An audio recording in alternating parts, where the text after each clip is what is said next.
Ayan yung ganda nung pinadaanan ng bako para mapikpik ang lupa. Yung nasa likod hindi po pwede at napakalambot pa eh. Mag-aano yung lupa noon. Sasama pa, magpuputik pa. Kaya ito lang unang naano niya.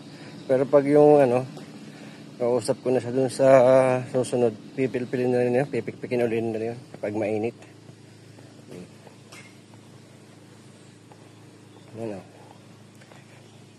Yung 5 meters na tinausap ay umabot na ako 1, 2, 3, 4, 5, 6 meters ang lapad ng kalye. Yan o. Maayos na ang slope. Ano ng slope nito.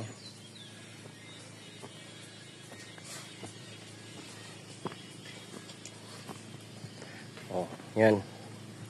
So mamaya kami ipauwi na sa pagbabalik na lang ng lawin. Thank you. Back to you guys.